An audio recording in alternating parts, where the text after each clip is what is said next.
Melvin lived in the Livingston Public Library. Well, he didn't really live there. He just spent lots and lots of time there. Everything has a place in the library, and Melvin likes it that way. His favorite people, Marge, Betty, and Leola, are always in their places behind the reference desk. When something interests Melvin, the librarians help him find the very best information on the subject. When he collects creepy bugs in a jar, they help him identify, classify, and catalog them. Melvin can always find answers to his questions and a lot of fun in the library. Then one day, he goes off to college to learn a new thing and read a new book. Will he leave the library and his friends behind forever? The Boy Who Was Raised by Librarians by Carla Morris, illustrated by Brad Sneed. Melvin lived in the Livingston Public Library. Well, he didn't really live there. He just spent lots of time there. He wanted to know a lot about everything. He was curious, and the library is a wonderful place to be if a person is curious. Everything had a place in the library, and Melvin liked it that way.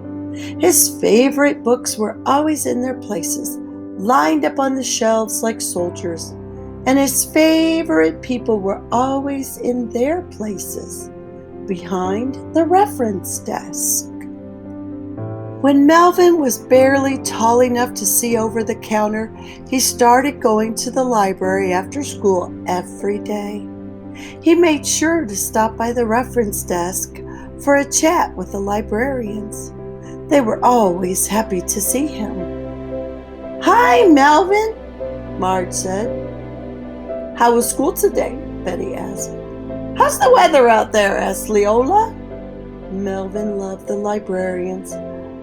Whatever he was interested in, they were interested in too.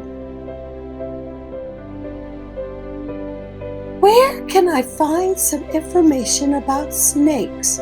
he asked one afternoon. "Well," said Marge, "how would you like to raise a snake all by yourself? Here's a great book, Raising Snakes in Your Bathtub, from Cute Baby Racers to Big Ugly Cobras." Betty chimed in. "Here, dear, an arts and crafts books, making snake skin purses, shoes, and other matching accessories." "Hey, snake poems and blessings," added Leola, as she found 42 snake websites with just 3 keystrokes. That's how librarians are. They just can't help it, and that's why Melvin loved them.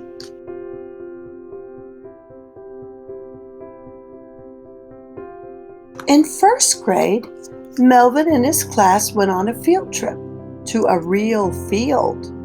That afternoon, he ran to the library to show his friends his treasure, a big mason jar filled with all kinds of bugs. "Look what I have!" he called as he burst through the library doors. "Can you help me identify them?"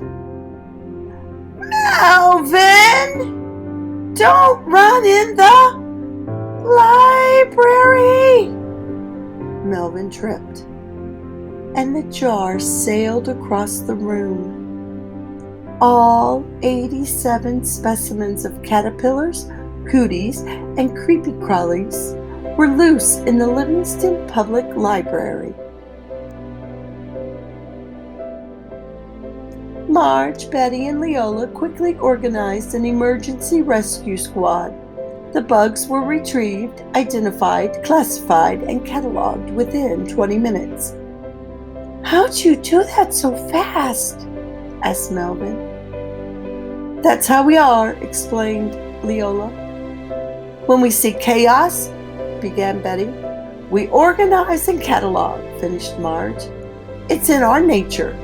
She pulled out a field guide to insects and handed it to Melvin. To apologize, Melvin gave the librarians a lovely bouquet of flowers picked from the library's garden.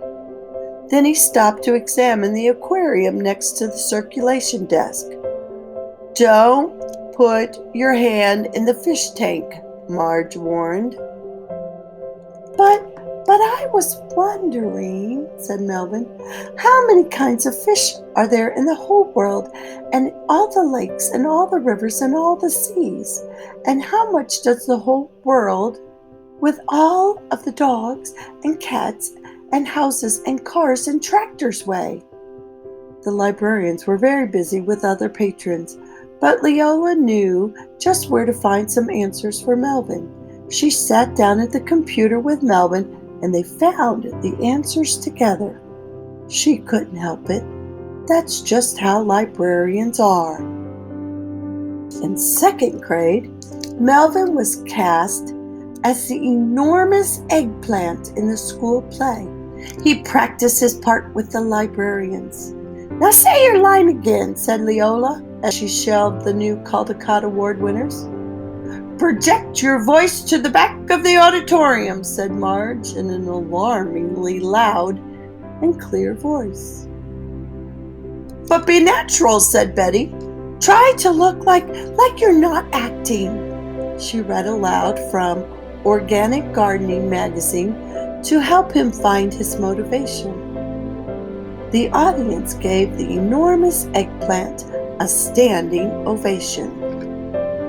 Melvin attended all the library programs.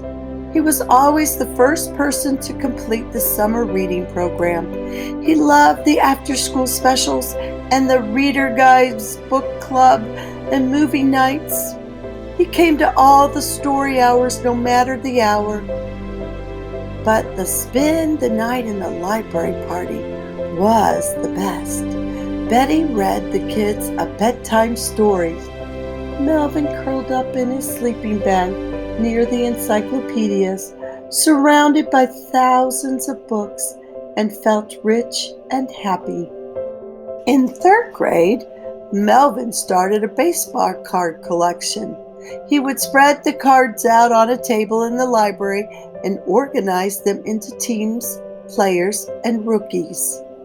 Betty showed him how to store them in acid-free, archival-approved boxes, and Leola found him a price guide on the internet. They couldn't help it. That's just how librarians are. In fourth grade, Melvin entered the complete and unabridged A to Z spelling bee.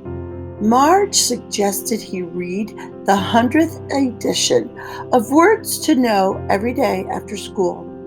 Not surprisingly, he won first place. In fifth grade, Melvin won both the gold and the silver trophies in the Know Every Town, City, State, and Country in the Solar System Geography Contest. Marge, Betty, and Leola were so proud of him. They couldn't help it. That's how librarians are. In sixth grade, Melvin entered the extraordinary, completely out-of-your-mind science fair. The librarians helped him find information all about the projects that had ever won. Melvin came up with a winner. In seventh grade, he was picked to be on So You Want to Be the Smartest Kid. Marge, Betty, and Leola burst with pride as Melvin answered questions so fast that he blew out the circuits on the computer keeping score. Every day after school, year after year, Melvin came to the library. When he was in high school, he even got a part-time job there. Marge, Betty, and Leola cried with pride and happiness at Melvin's graduation. "That's our boy," said Marge. "We helped him learn," said Betty. "All those books," said Leola. After Melvin left for college, he missed the Livingston Library and his librarian friends. He wrote them letters and emails about the books he was reading and the things he was learning. Years later, another boy came to the Livingston Public Library and loved it. "Hi, Sterling," Marge said. "How was the field trip?" Betty asked. "You need help identifying those bugs?" asked Leola. "We can identify, organize, and catalog in no time. We can't help it," said Livingston's newest librarian. "That's just how we are." Hello, friends. Thanks for listening to another story time with Lorelei. This is one of my favoriteest books about the library. I hope you enjoyed it. See you next time on Storytime with Lorelei. Don't forget to click like and share. Bye for now.